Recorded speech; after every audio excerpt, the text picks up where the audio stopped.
ലോകത്തെ സ്വാധീനിച്ച വിപ്ലവങ്ങൾ എന്ന പാഠഭാഗത്ത് നിന്ന് നമ്മൾ അടുത്തതായി പഠിക്കാൻ പോകുന്നത് ഫ്രഞ്ച് വിപ്ലവത്തിനെ കുറിച്ചിട്ടാണ്. ഞാനാണ് രാഷ്ട്രം, രാജാവിൻ്റെ അധികാരങ്ങളെല്ലാം ദൈവം നൽകിയതാണ്. അതിനാൽ രാജാവിനെ ചോദ്യം ചെയ്യാൻ ദൈവത്തിന് മാത്രമേ അധികാരമുള്ളൂ. ഇത് ആര് പറഞ്ഞതാണ്? ലൂയി 14 പറഞ്ഞതാണ് ഈ വാക്ക്. അതുപോലെ തന്നെ എനിക്ക് ശേഷം പ്രളയം എന്നഭിപ്രായപ്പെട്ടത് ലൂയി 15 നിങ്ങൾക്ക് റൊട്ടിയില്ലെങ്കിൽ എന്താ, കേക്ക് തിന്നുകൂടെ എന്നഭിപ്രായപ്പെട്ട ഫ്രാൻസിലെ ഭരണാധികാരി ആരാണ്? അത് മേരി ആൻറ്റോയിനറ്റാണ്. ഓർക്കുക, ഞാൻ ഇവിടെ 3 വാക്കുകൾ പറഞ്ഞിട്ടുണ്ട്, 3 ആൾക്കാരുടെ കോട്ടുകൾ ഇവിടെ പറഞ്ഞിട്ടുണ്ട്. ഈ 3 പരീക്ഷയിൽ ചോദിച്ചിട്ടുള്ളതാണ്. ഇപ്പോൾ ലാസ്റ്റ് നടന്ന EDC പരീക്ഷയിൽ നിങ്ങൾക്ക് റൊട്ടിയില്ലെങ്കിൽ എന്താ, കേക്ക് തിന്നുകൂടെ എന്നത് ചോദ്യമായിട്ട് വന്നിട്ടുണ്ടായിരുന്നു. അപ്പം ഇതൊന്നും വെറുതെ പറയുന്നതല്ല, തീർച്ചയായിട്ടും പഠിച്ചു വെക്കേണ്ട കൃത്യമായിട്ടുള്ള പോയിന്റുകളാണ്. 17-18 നൂറ്റാണ്ടുകളിൽ ഫ്രാൻസിൻ്റെ അധികാര കേന്ദ്രമായിരുന്നത് വേഴ്സായ് കൊട്ടാരമാണ്. 17-18 നൂറ്റാണ്ടുകളിൽ ഫ്രാൻസിൽ നിലനിന്നിരുന്ന ഭരണത്തിൻ്റെ പ്രത്യേകതകൾ അഥവാ സവിശേഷതകളായിരുന്നു: ഏകാധിപത്യ ഭരണമാണ് നിലനിന്നിരുന്നത്. അതുപോലെ തന്നെ ഭരണാധികാരികൾ ധൂർത്തന്മാരായിരുന്നു. ഫ്രഞ്ച് സമൂഹത്തെ വിളിച്ചിരുന്നത് എസ്റ്റേറ്റുകളായിട്ടാണ്. 3 എസ്റ്റേറ്റുകളാണ് അവിടെ ഉണ്ടായിരുന്നത്. അപ്പോൾ ഫ്രഞ്ച് സമൂഹത്തിനെ 3ആയി വിഭജിച്ചു. അവരെ ഓരോ വിഭാഗത്തിനെയും എസ്റ്റേറ്റ് എന്ന പേരിൽ വിളിച്ചു. 1-ാം എസ്റ്റേറ്റ്, 2-ാം എസ്റ്റേറ്റ്, 3-ാം എസ്റ്റേറ്റ്. ഓക്കെ, അപ്പോൾ ഫ്രഞ്ച് സമൂഹത്തിൽ 3 എസ്റ്റേറ്റുകളാണ് ഉണ്ടായിരുന്നത്. ഇനി നമുക്ക് 1-ാം എസ്റ്റേറ്റിൽ ഉൾപ്പെടുന്ന വിഭാഗം ഏതാണെന്ന് നോക്കാം. 1-ാം എസ്റ്റേറ്റിൽ ഉൾപ്പെടുന്നത് പുരോഹിതന്മാരാണ്. ഇവരുടെ സവിശേഷതകൾ എന്ന് പറയുന്നത് ഇവരുടെ കയ്യിൽ ധാരാളം ഭൂപ്രദേശങ്ങൾ ഉണ്ടായിരുന്നു, അഥവാ ധാരാളം ഭൂപ്രദേശം ഇവർ കൈവശം വെച്ചു. അതുപോലെ തന്നെ കർഷകരിൽ നിന്നും തിതെ എന്നു പേരിലുള്ള നികുതി പിരിച്ചിട്ടുണ്ടായിരുന്നു. എല്ലാതരം നികുതികളിൽ നിന്നും ഈ ഒരു പുരോഹിതന്മാർ ഒഴിവാക്കപ്പെട്ടിരുന്നു. അതുപോലെ തന്നെ ഭരണത്തിലെയും സൈന്യത്തിലെയും ഉയർന്ന പദവികളും ഇവർ നിയന്ത്രിച്ചിരുന്നു. ഫ്രഞ്ച് സമൂഹത്തിലെ 2-ാമത്തെ എസ്റ്റേറ്റിൽ ഉൾപ്പെടുന്ന വിഭാഗമാണ് പ്രഭുക്കന്മാർ. ഇവരുടെ സവിശേഷതകൾ എന്തൊക്കെയാണെന്ന് നോക്കാം. സൈനിക സേവനം നടത്തിയിരുന്നത് പ്രഭുക്കന്മാരാണ്. കർഷകരിൽ നിന്നും പലതരത്തിലുള്ള നികുതികൾ ഇവർ പിരിച്ചിട്ടുണ്ടായിരുന്നു. അതുപോലെ തന്നെ വേതനം നൽകാതെ കർഷകരെ കൊണ്ട് പണിയെടുപ്പിച്ചിട്ടുണ്ടായിരുന്നു. എല്ലാതരം നികുതികളിൽ നിന്നും ഇവർ ഒഴിവാക്കപ്പെട്ടിരുന്നു. കൂടാതെ ആഡംബര ജീവിതമാണ് ഇവർ നയിച്ചിരുന്നത്. അതുപോലെ തന്നെ വിശാലമായ ഭൂപ്രദേശം ഇവർ കൈവശം വച്ചിരുന്നു. ഇനി നമ്മൾ നോക്കാൻ പോകുന്നത് ഫ്രഞ്ച് സമൂഹത്തിലെ 3-ാമത്തെ എസ്റ്റേറ്റിൽ ഉൾപ്പെടുന്ന ആൾക്കാരെക്കുറിച്ചാണ്. 3-ാം എസ്റ്റേറ്റിൽ ഉൾപ്പെടുന്നവരാണ് എഴുത്തുകാർ, അഭിഭാഷകർ, ഉദ്യോഗസ്ഥർ, കർഷകർ, കച്ചവടക്കാർ, കൈത്തൊഴിലുകാർ, അതുപോലെ തന്നെ അധ്യാപകർ, ബാങ്കന്മാർ. ഇവരൊക്കെ ഉൾപ്പെടുന്നത് 3-ാമത്തെ എസ്റ്റേറ്റിലാണ്. അതുപോലെ തന്നെ ഏറ്റവും താഴ്ന്ന നിലയിലുള്ള ജനങ്ങളാണ് 3-ാമത്തെ എസ്റ്റേറ്റിലുണ്ടായിരുന്നത്. കർഷകരെ പോലുള്ള പാവങ്ങളൊക്കെ ഈ പറയുന്ന 3-ാം എസ്റ്റേറ്റിൻ്റെ ഭാഗമായിരുന്നു. ഇനി നമുക്ക് 3-ാം എസ്റ്റേറ്റിലെ ജനങ്ങളുടെ സവിശേഷതകൾ എന്തൊക്കെയായിരുന്നു എന്ന് നോക്കാം. 3-ാം എസ്റ്റേറ്റിലെ ജനങ്ങളാണ് തലൈ എന്നു പേരിലുള്ള ഭൂനികുതി സർക്കാരിന് നൽകിക്കൊണ്ടിരുന്നത്. അതുപോലെ തന്നെ ഇവർക്ക് ഭരണത്തിൽ ഒരവകാശവും ഉണ്ടായിരുന്നില്ല. താഴ്ന്ന സാമൂഹിക പദവിയാണ് ഇവർക്ക് ലഭിച്ചിരുന്നത്.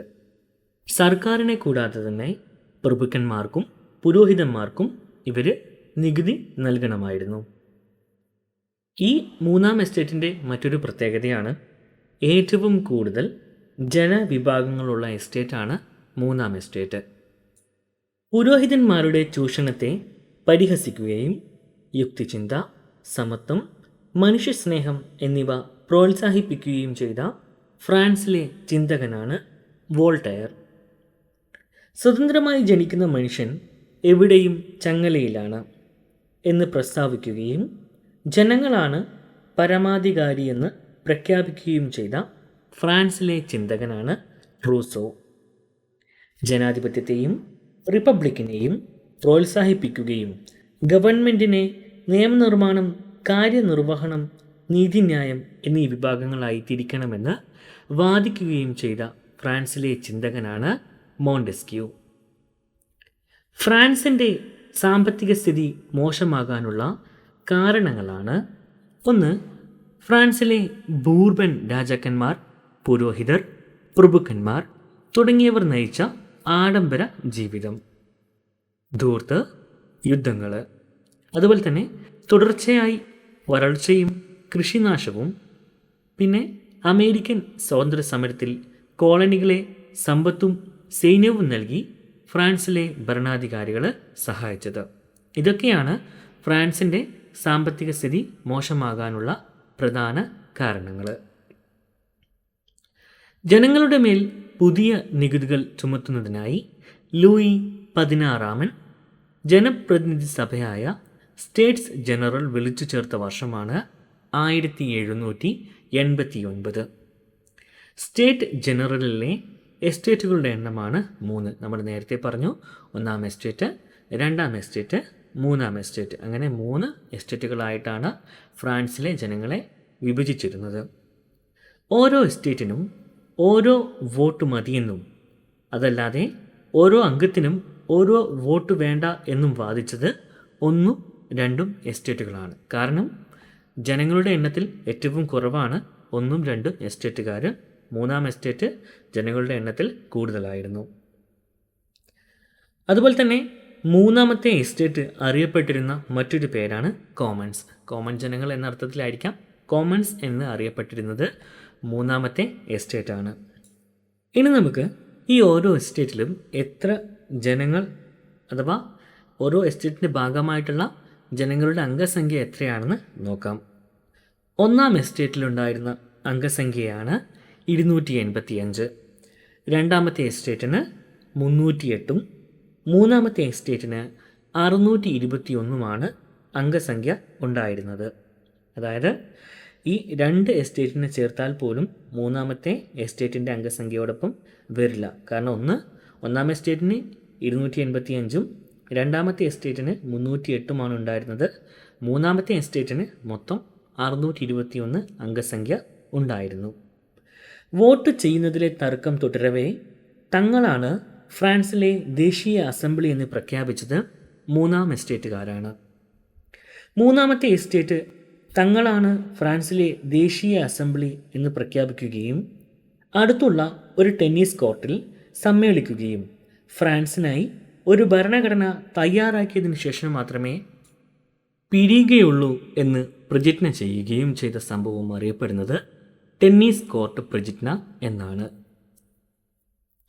സ്വാതന്ത്ര്യം, സമത്വം, സാഹോദര്യം എന്നീ മുദ്രാവാക്യങ്ങൾ മുഴക്കിക്കൊണ്ട് വിപ്ലവകാരികൾ ബൂർബൻ രാജവാഴ്ചയുടെ പ്രതീകമായിരുന്ന ബാസ്റ്റിൻ ജയിൽ തകർത്തത് 1789 ജൂലൈ 14 ഫ്രഞ്ച് വിപ്ലവത്തിൻ്റെ ആരംഭമായി കണക്കാക്കുന്നതാണ് ഈ ബാസ്റ്റിൻ ജയിൽ തകർത്തത്. Date 1789 July 14. ഫ്രാൻസിലെ ദേശീയ അസംബ്ലി മനുഷ്യാവകാശ പ്രഖ്യാപനം പാസാക്കിയ വർഷമാണ് 1789 ആഗസ്റ്റ് 12. പാരീസ് നഗരത്തിലെ ആയിരക്കണക്കിന് സ്ത്രീകൾ ഭക്ഷണം വേണം എന്ന മുദ്രാവാക്യവുമായി വെഴ്സായി കൊട്ടാരത്തിലേക്ക് പ്രകടനം നടത്തിയത് 1789 ഒക്ടോബർ മാസത്തിലാണ്. പുതുതായി രൂപീകരിച്ച ഭരണഘടനയനുസരിച്ച് തിരഞ്ഞെടുക്കപ്പെട്ട ദേശീയ കൺവെൻഷൻ ഫ്രാൻസിനെ ഒരു റിപ്പബ്ലിക്കായി പ്രഖ്യാപിച്ചത് 1792 സെപ്റ്റംബർ മാസത്തിലാണ്. ഫ്രാൻസിൻ്റെ ആഭ്യന്തര കാര്യങ്ങൾ നിയന്ത്രിക്കുന്നതിനായി പൊതുസുരക്ഷാ കമ്മിറ്റി രൂപീകരിച്ച വർഷമാണ് 1793 ജൂലൈ. ഫ്രാൻസിൽ രൂപീകരിക്കപ്പെട്ട പൊതുസുരക്ഷാ കമ്മിറ്റിക്ക് നേതൃത്വം നൽകിയത് റോബിസ്പിയറാണ്. പൊതുസുരക്ഷാ കമ്മിറ്റിയിലെ അംഗങ്ങളായിരുന്നത് മിറാബോ, ഡാൻടൺ എന്നിവരാണ്. ശത്രുക്കൾ എന്ന് തോന്നിയവരെ വധിക്കാൻ മിറാബോ, ഡാൻടൺ എന്നിവർ ഉപയോഗിച്ചിരുന്ന ആയുധമാണ് ഗില്ലറ്റിൻ. ഗില്ലറ്റിൻ ഉപയോഗിച്ച് വധിക്കപ്പെട്ട ഫ്രഞ്ച് ചക്രവർത്തിയും ഭാര്യയുമാണ് ലൂയി 16 ഭാര്യ മേരി ആൻറ്റോയിനറ്റും. ഇതേ ഗില്ലറ്റിനിരയായി വധിക്കപ്പെട്ട പൊതുസുരക്ഷാ കമ്മിറ്റി നേതാവാണ് റോബിസ്പിയർ. ഫ്രാൻസിൽ ഗില്ലറ്റിൻ ഉപയോഗിച്ച് ശത്രുക്കളെ നിഷ്കരുണം വധിച്ചിരുന്ന ഭരണകാലം അറിയപ്പെടുന്നത് ഭീകരവാഴ്ച എന്ന പേരിലാണ്. 1793 ജൂലൈ മുതൽ 1794 ജൂലൈ വരെയുള്ള കാലഘട്ടമാണ് ഭീകരവാഴ്ച എന്ന് അറിയപ്പെടുന്നത്. ഗില്ലറ്റിൻ എന്ന് പറഞ്ഞു കഴിഞ്ഞാൽ മൂർച്ചയുള്ള മരപ്പലകയിൽ ഘടിപ്പിച്ചിരിക്കുന്നൊരു വാള്, അതിൻ്റെ താഴെ കൃത്യമായിട്ട് മനുഷ്യനെ കിടത്തിയിട്ട് നെക്ക്, അതായത് മനുഷ്യൻ്റെ തലയും ഉടലും വേറെ രീതിയിൽ വരത്തക്ക രീതിയിൽ ഒരു ചെറിയ കഴുത്ത് മാത്രം കയറി നിൽക്കാൻ പറ്റുന്ന രീതിയിൽ അങ്ങനെ കിടത്തും. അതിനുശേഷം മുകളിൽ നിന്ന് ഈ മൂർച്ചയുള്ള ആ മരത്തടി താഴേക്കിടുമ്പോൾ മനുഷ്യൻ്റെ ശിരസ് അറ്റുപോകുന്ന ഒരുതരം മനുഷ്യനെ വധിക്കാൻ ഉപയോഗിക്കുന്ന ഒരു രൂപമാണ്.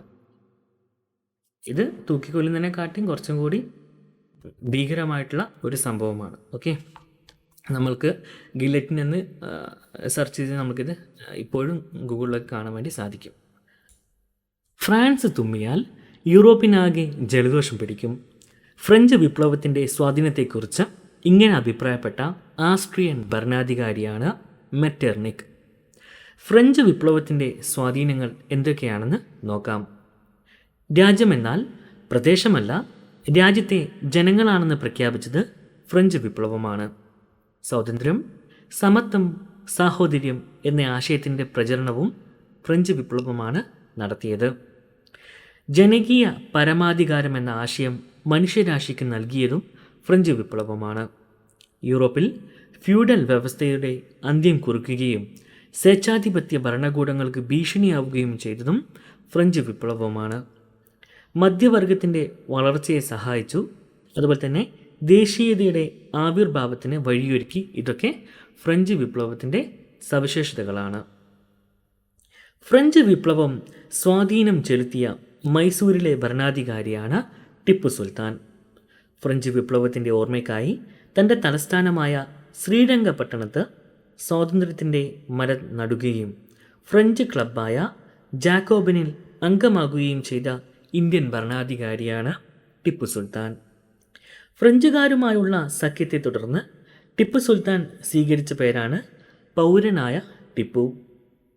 ആർക്കെതിരെ പോരാടാനുള്ള ഒരു തന്ത്രമായിട്ടാണ് ടിപ്പു ഫ്രഞ്ചുകാരുമായുള്ള സഖ്യത്തെ കണക്കാക്കിയത്.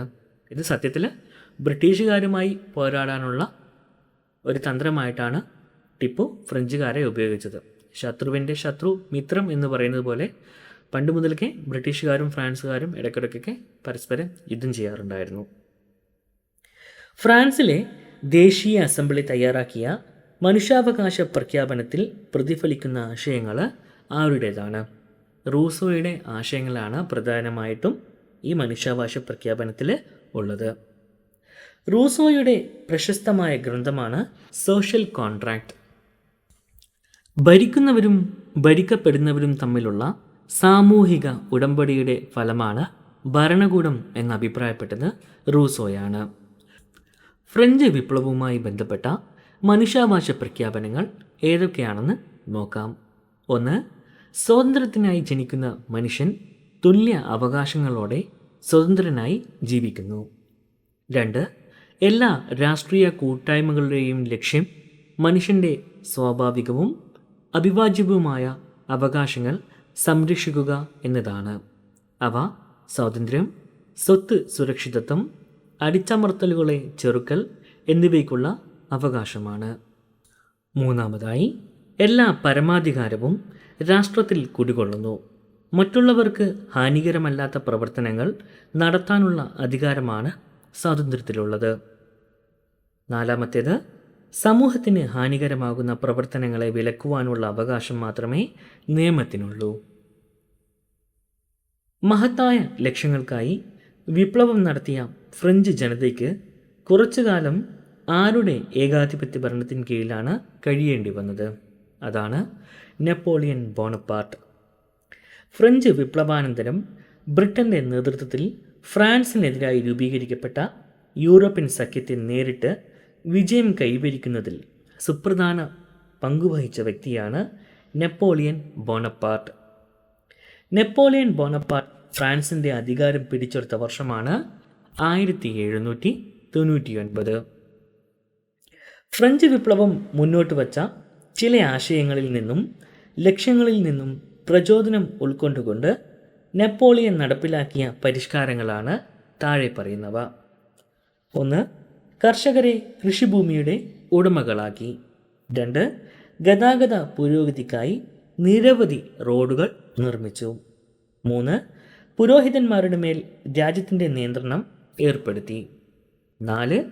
നിലവിലുള്ള നിയമങ്ങൾ ക്രോഡീകരിച്ച് ഒരു പുതിയ നിയമസംഹിതയുണ്ടാക്കി.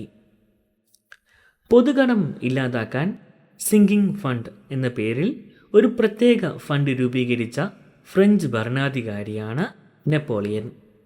സാമ്പത്തിക പ്രവർത്തനങ്ങൾക്കായി ബാങ്ക് ഓഫ് ഫ്രാൻസ് സ്ഥാപിച്ച ഭരണാധികാരിയും നെപ്പോളിയൻ തന്നെ. യൂറോപ്യൻ രാജ്യങ്ങളെ ഒന്നൊന്നായി ആക്രമിച്ച നെപ്പോളിയൻ്റെ പരിഷ്കാരങ്ങൾ യൂറോപ്പിലാകമാനം വ്യാപിക്കുമോ എന്ന ഭയത്താൽ ആരുടെ നേതൃത്വത്തിലാണ് യൂറോപ്യൻ രാജ്യങ്ങൾ നെപ്പോളിയനെതിരായി സംഘടിച്ചത്? ഇത് ഇംഗ്ലണ്ടിൻ്റെ നേതൃത്വത്തിലായിരുന്നു. യൂറോപ്യൻ സഖ്യസേനത്തോട് പരാജയപ്പെട്ട് നെപ്പോളിയന് അധികാരം നഷ്ടമായ യുദ്ധമാണ് വാട്ടർലൂ യുദ്ധം. വാട്ടർലൂ യുദ്ധം നടന്ന വർഷമാണ് 1815. ഫ്രഞ്ച് വിപ്ലവം മുന്നോട്ട് വച്ച പ്രധാന ആശയങ്ങളാണ് മധ്യവർഗത്തിൻ്റെ ഉയർച്ച, ഫ്യൂഡലിസത്തിൻ്റെ അന്ത്യം, ദേശീയത എന്നിവ. അപ്പോൾ ഫ്രണ്ട്സ്, ഇത്രയും കാര്യങ്ങളാണ് ഈ ഒരു വീഡിയോയിൽ ഉൾപ്പെടുത്തിയിരിക്കുന്നത്. നിങ്ങളുടെ നിർദ്ദേശങ്ങൾ, അഭിപ്രായങ്ങൾ, വിമർശനങ്ങൾ എല്ലാം കമൻറ്റുകളായിട്ട് രേഖപ്പെടുത്തുക. വീഡിയോ ഇഷ്ടമായി ലൈക്ക് ചെയ്യുക. കൂടുതൽ വീഡിയോസ് ലഭിക്കുന്നതിനായി ചാനൽ സബ്സ്ക്രൈബ് ചെയ്യുക. താങ്ക്